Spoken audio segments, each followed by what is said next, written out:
Hello friends, welcome to our channel. இன்றைக்கி நம்ம சேனலில் சுவையான பிரிஞ்சி சாதம் தான் பார்க்க போகிறோம். வாங்க எப்படி செய்யலாங்கிறத பார்த்துடலாம். அடுப்பை ஆன் பண்ணிவிட்டு குக்கர் காஞ்சோடனே தேவையான அளவுக்கு எண்ணெய் ஊற்ற போகிறேன். இதுக்கு நான் கடலை எண்ணெய் 100 ml எடுத்திருக்கேன். 2 ஸ்பூன் நெய் விட்டுக்கலாம். இதுக்கப்புறமா நம்ம பட்டை வகைகள் ஆட் பண்ண போகிறோம். பட்டை வகைகள் கிராம்பு, சோம்பு, பட்டை, கடற்பாசி, 2 ஏலக்காய் இதை நம்ம போட்டுறோம். பொன்னிறமாக ஃப்ரை ஆகிட்டதுக்கப்புறமா நீல வாக்கில் கட் பண்ணி வச்சுருக்கிற 3 பெரிய சைஸ் வெங்காயத்தை நம்ம அதில் போடுறோம்.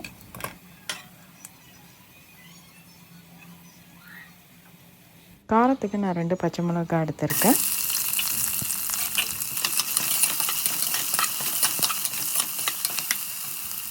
வெங்காயம் கோல்டன் ப்ரௌன் ஆகிட்டதுக்கப்புறமா 2 டேபிள் ஸ்பூன் இஞ்சி பூண்டு பேஸ்ட் எடுத்துக்கலாம்.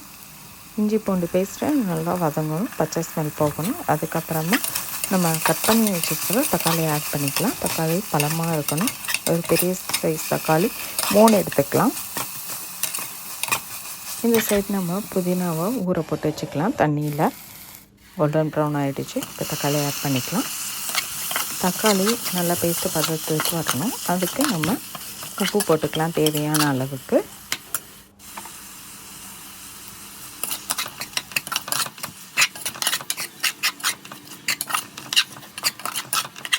தக்காளி நல்லா குழஞ்ச பிறகு காஷ்மீரி மிளகாத்தூள் நம்ம யூஸ் பண்ணிக்கலாம்.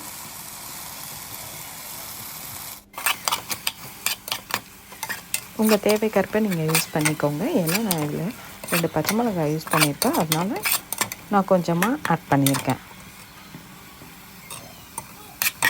மிளகாத்தூள் ஸ்மெல் போயிட்டதுக்கப்புறமா 1/2 கப் அளவுக்கு தயிர் எடுத்துக்கலாம்.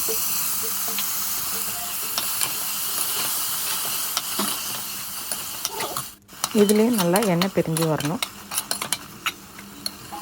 இப்போது நம்ம வாஷிங்க்கு போட்டு வச்சுருந்த புதினா கொத்தமல்லியை எடுத்து அது நல்லா தூவி விட்டு இதுவும் நல்லா பச்சை ஸ்மெல் போகிற வரைக்கும் நல்லா அதில் வதக்கலாம்.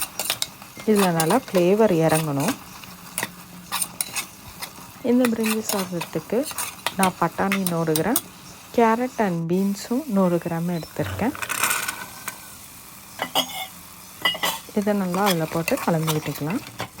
இப்போ காய்க்கு தேவையான அளவுக்கு நம்ம உப்பையும் ஆட் பண்ணிக்கலாம். இதில் காய்க்கு நல்லா உப்பு இறங்கினதுக்கப்புறமா நம்ம அரிசி ஆட் பண்ணிக்கலாம்.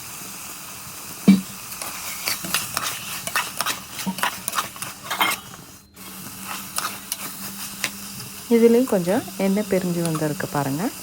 இந்த ஸ்டேஜில் நம்ம ஊற வச்சுருக்க அரிசியை எடுத்து அதில் போட்டுக்கலாம். அரிசி நீங்கள் ஒரு 20 மினிட்ஸ் அளவுக்கு ஊற வச்சிங்கன்னா நல்லா சாஃப்டாக இருக்கும். இதுக்கப்புறமா தேவையான அளவுக்கு அரிசிக்கு உப்பு போட்டுக்கலாம். 1/2 சைஸ் லெமன் நான் பிழிஞ்சு விட்டுருக்கேன். கொட்டையெல்லாம் எடுத்துகிட்டு நீங்கள் பிழிஞ்சு விடுங்க. இதில் கொதி வந்துட்டதுக்கப்புறமா நம்ம லெட்டு போட்டுடலாம். அதுக்கு முன்னாடி கொஞ்சமாக புதினா அதில் தூவி விட்டோன்னா இறக்கும்போது நல்லா வாசனையாக இருக்கும். அவ்வளோதான், லெட்டு போட்டுடலாம். ஒரு 3 விசில் விட்டு எடுத்துட்டதுக்கப்புறம் பார்த்திங்கன்னா நம்மளோட சுவையான பிரிஞ்சி சாதம் ரெடி. கலருக்கு நீங்கள் வேணும்னா கேசரி பவுடர் யூஸ் பண்ணிக்கோங்க. பட் அதெல்லாம் தேவை கிடையாது. இதுவே நல்லா கலர்ஃபுல்லாக நம்மளுக்கு வந்திருக்கு. இதே மாதிரி நீங்களும் வீட்டில் ட்ரை பண்ணி பார்த்துட்டு எனக்கு கமெண்ட் பண்ணுங்கள்.